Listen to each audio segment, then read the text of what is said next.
abundance is natural and God-given. Since the beginning of time, philosophers, visionaries, and great spiritual leaders have talked about the natural abundance of our planet. The difference between being aware of our natural abundance and owning a hefty portion of it is one of the main spiritual lessons we come to the earth plane to learn. It is the art of controlling energy and manifesting your thoughts and ideas. We live in a 3D world that reflects back to us the energy, words, feelings, and thoughts we put out. We're not all well-versed in the manifestation technique, and it takes us time to learn it. But that of itself is a great blessing. Imagine a world where everything you thought, felt, or said suddenly appeared in front of you. Sure, you could materialize $1 million on the kitchen table in 30 seconds flat. But each time you had a disquiet or a fear, you would also have a monster standing up against the refrigerator trying to eat your lunch. We come into this sluggish 3D world with the blessing of a special protection.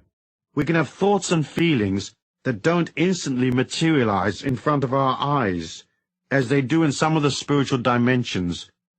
So the fact that you can't just materialize money may seem a hindrance, but it's also a part of a greater protection, which allows you to learn the art of manifestation without getting hurt in the process.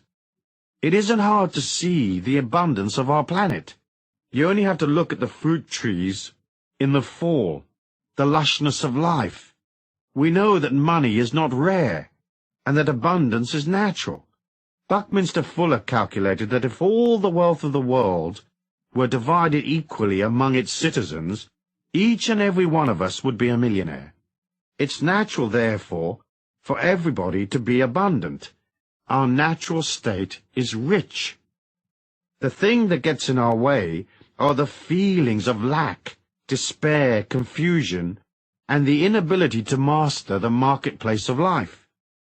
More often than not, we get in our own way by placing in our thinking obstacles, detrimental ideas, and strange resentments that we have to clamber over to get to the honeypot. I'm sure by the end of this book we will have sorted that out, and you'll remember what you already know, namely that life is energy, money is energy, and there's plenty of both. Start by reminding yourself that there's loads and loads of money around. Perhaps it sounds a bit silly, but you ought to begin every day by telling yourself there is no shortage of money. In fact, there are untold trillions of dollars, yen, pounds, D-marks, and so on swishing about, more than you could ever spend. It's vital to understand that, and to remember that there are millions of millionaires. Lovely, rich people to whom you can sell ideas, products, energy, and so become a millionaire yourself. We've been programmed by the system to believe that there are shortages and lack, and that uncertainty is normal. It is not. The idea is a psychological racket designed to control people and keep them in line by making them fearful. Don't buy it. Most people suffering from a limited mindset have no comprehension of just how much money there actually is available to anyone with the will to step up and collect. Look at the ancient holy books. You will see they are full of hope and positive expectancy and abundant affirmations. In the Bible, for example, the words of Jesus are abundant. He lived in abundant times. There's no place in the Bible which says that Jesus wasn't making ends meet, even though Joseph and Mary were supposedly poor at the time of his birth. However, because we're taught a fear of power, it is naturally assumed that somehow money is evil, that rich people are dishonest and crooked, and that they feed upon little people.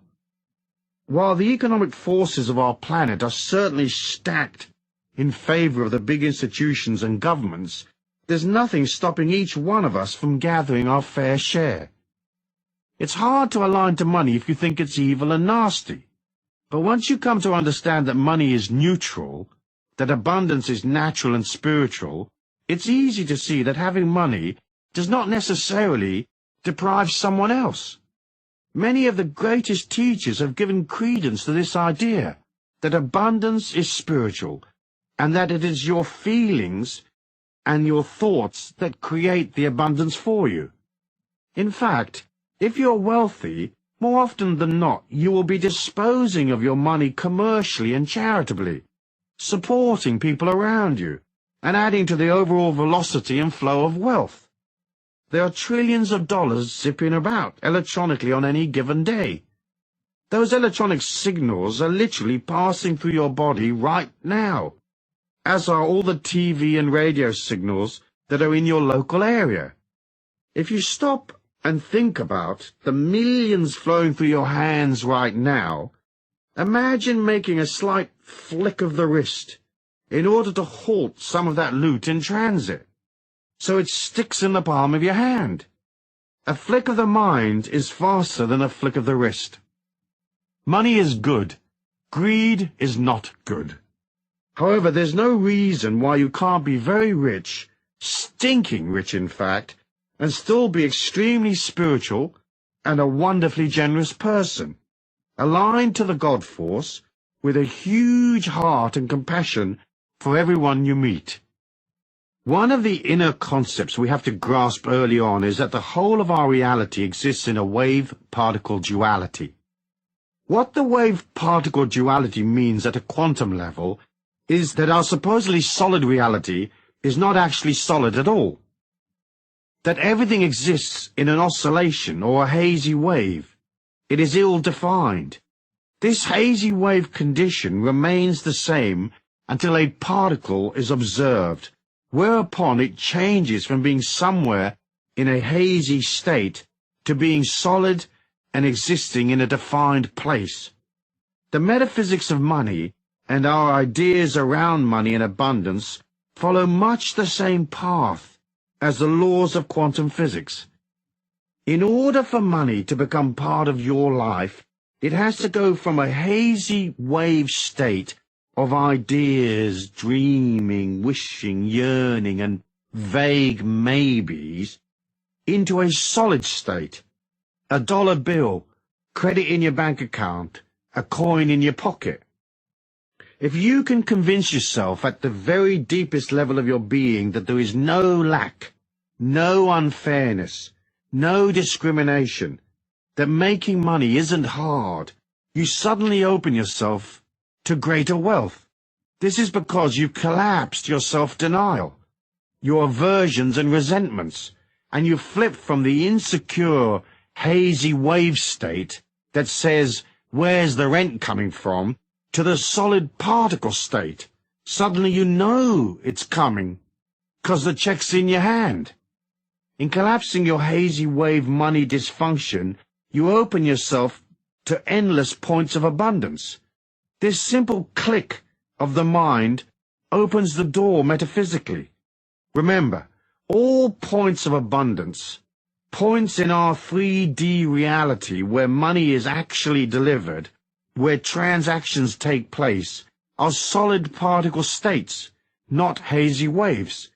So to make the manifestation process work for us, we have to put aside all our hazy wave ideas of lack.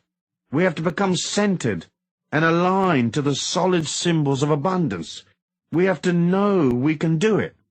When thinking about your money flow, say to yourself this: there is a way, and I will definitely find it. This affirmation works well for most all of life's little problems. Take a little time over the next few days to stop and concentrate on things that you consider to be manifestations of abundance. Go to places where wealthy people hang out. Look at the symbols of their wealth, and affirm the abundance of this earthly dimension is holy and good.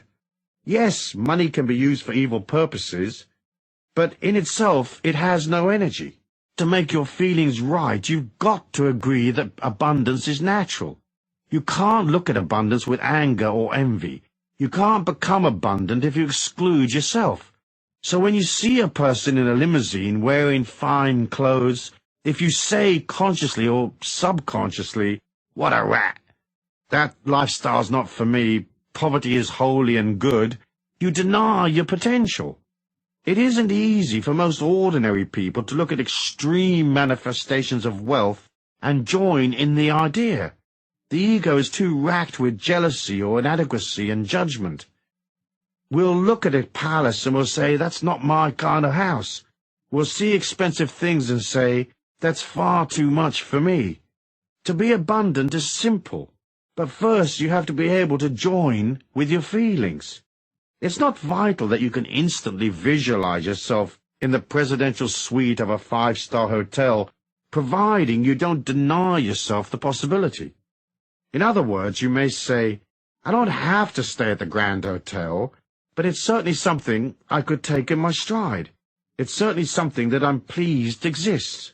Moreover, I'm thrilled for the people checking into the presidential suite right now."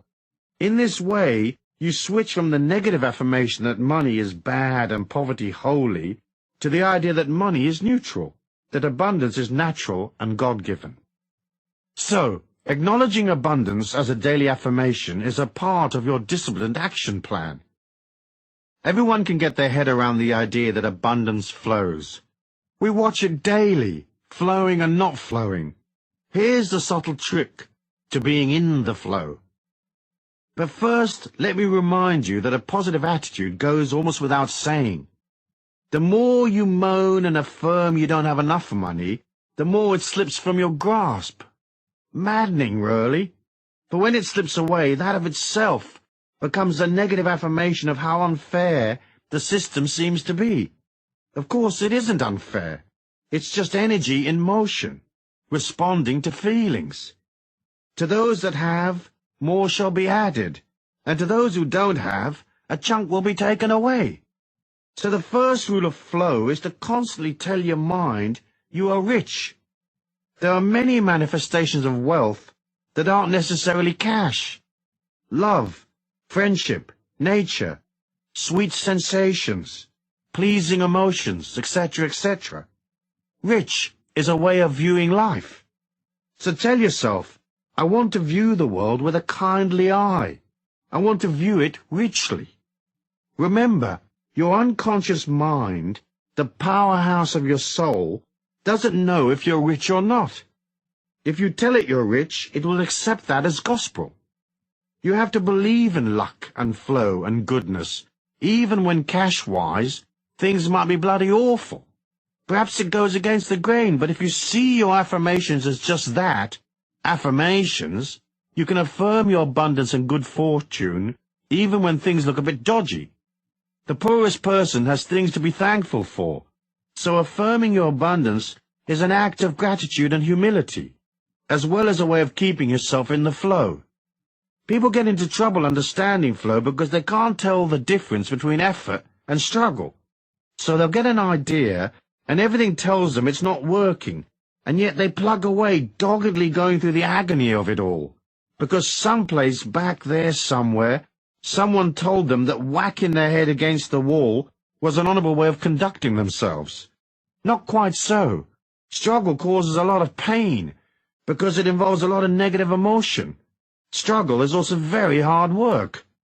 All ideas that are holy and good and honest, ideas that serve humanity and yourself, will have a positive energy of their own.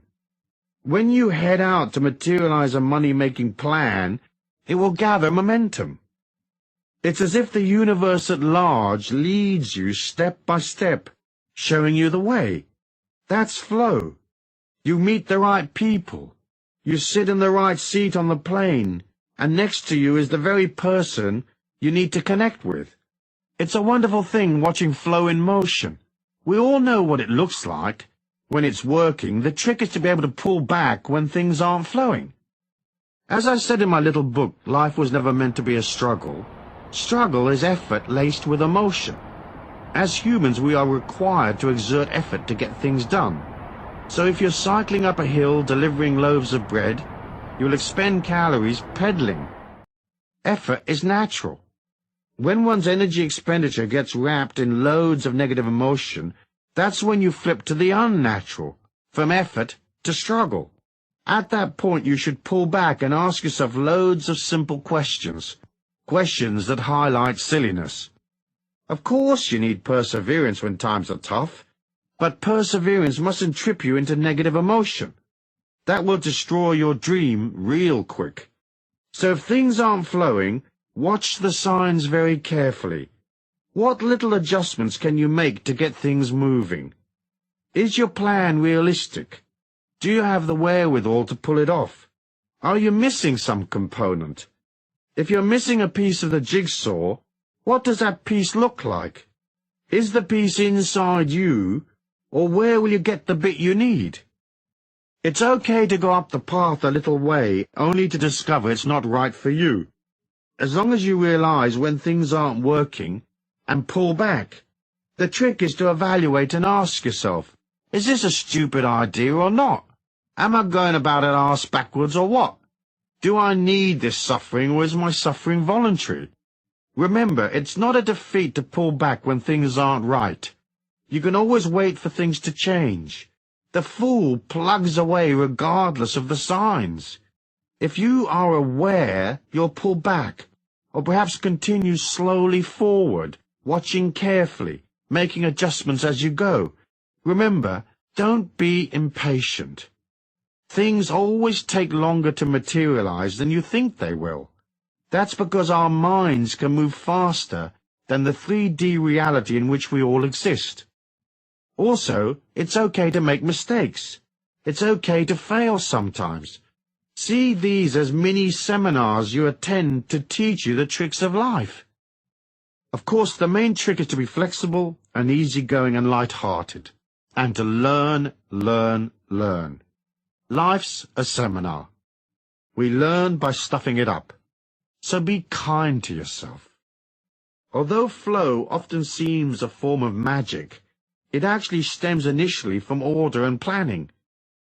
It's much easier to experience a great good fortune when you're organized and ready and able to receive the abundance due to you. So ask yourself, am I ready? If someone shows up right now with my special opportunity, can I respond? Am I flexible? Can I move and go in an instant? Flow is energy in motion. So you have to become the embodiment of energy in motion, i.e. flexible, fluid, and fast on your feet. In passing, let's look at risk and reward. To make money, you will have to take risks, even if it's just your time on the line. The key to risk-taking is knowledge. For example, gambling is betting on an unknown outcome. Investing is betting on known possibilities. The difference is knowledge and the quality of your information.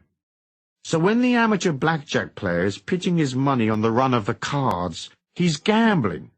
But the professional card player has knowledge and additional information. He can count cards as they come past and make informed decisions about what is to happen next. He's not gambling. He's investing his money in a planned and reasonable way on what might seem to others a random outcome. His knowledge and ability change the random nature of the game into one of near certainty.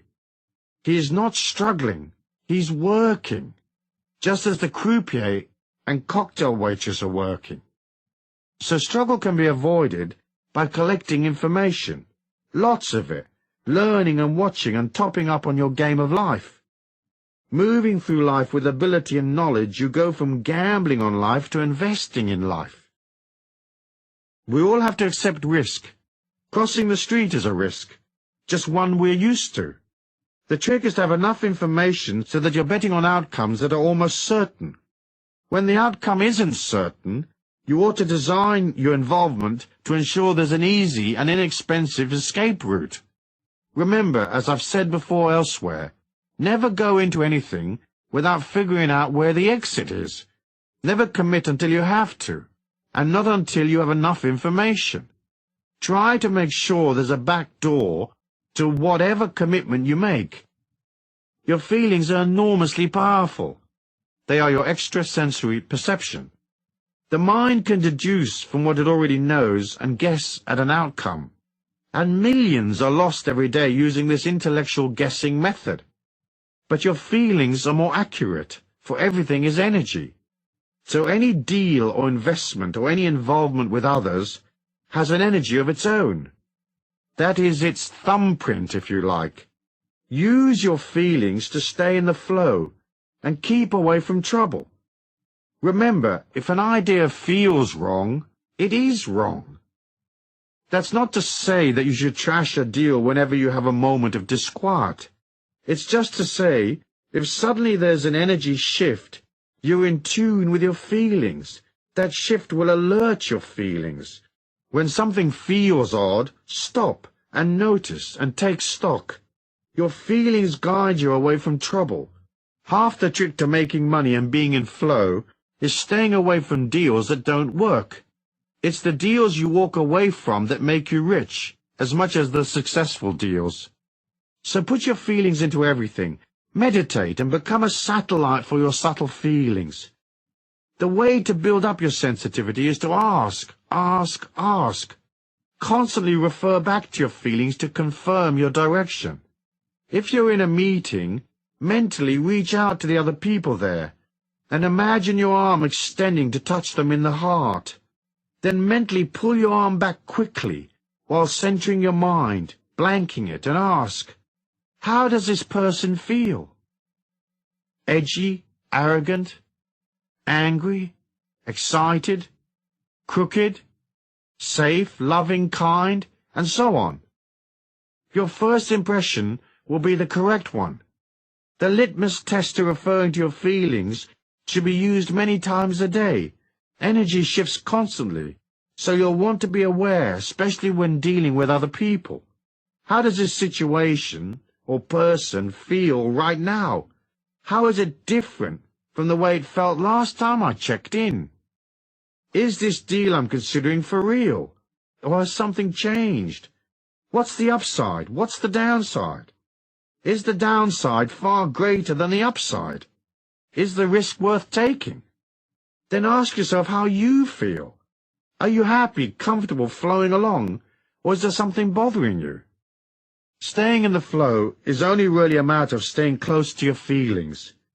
Struggle comes from a lack of awareness of self, and from poor quality information. It is also compounded by the inability to turn back when the energy on a particular path peters out. Stay in the pocket. Be aware, shift and change. And never get into anything you can't walk away from. Keep these rules, and you will always be in the flow. The action of flow is one of being alive and aware, ready to step forward fearlessly. You have to move towards your target, so do something each and every day that improves your situation and takes you closer to your dream. Sometimes that action may just be a simple thing that grants you more stability or more order, like perhaps you take a day out to tidy up your paperwork. Order of itself is a positive thing, is it not? Rarely do opportunities find you. Usually you have to be moving towards them. So heighten your ability to stay in the flow by heading out, talking to people, making contacts, stepping out from where it's safe and cozy, pushing against your comfort zones, reaching out. That's how the faucet of flow is turned on, by generating energy each day so that the universe at large can engage its magnificent laws and deliver to you even more energy. Try this. As well as moving towards your goals physically, through action, say, simultaneously clear a path on an inner level by blowing love and light out ahead of you. For example, if there's a person in your way, your boss say, start every morning by sitting quietly and seeing her or him in your mind's eye. Bring them up close to you so you're almost eyeball to eyeball. Then breathe a long breath in and expel that breath out into their heart. No matter how antagonistic you may feel, send them light and love. Do that ceremoniously 11 times. They will change. You'll see. If you need them out of your way, Don't wish them harm or evil. Just do this. After you've finished the 11 breaths, visualize them very small, in the palm of your hand. Look down on them from above. Look at them standing there in your hand, an inch high, say. Then hold your hand up to your mouth and expel a short, sharp breath at them. Literally, blow them away, saying, I release you with love and light. Go in peace to your highest good. But go! Using this method, I got rid of a bothersome IRS tax agent who'd been harassing me for 18 months. A few days of this metaphysical hurricane, and he quit the service. The next bloke assigned to my case was so overworked and confused and stressed out that he closed my file with no more objections. If, say, you're off to an important meeting today, breathe in the location if you know it. See it in your mind's eye if you've been there before, or visualize the people, or at worst, just imagine the meeting. Breathe in 11 times and see love and light to that location. Remember to tell your mind approximately what time the meeting will be. So say, I'm projecting this love and light to such and such a location for use between the hours of noon and 2 o'clock or whatever. Use your inner power equally with your outer strength. That inner power places good energy ahead of you.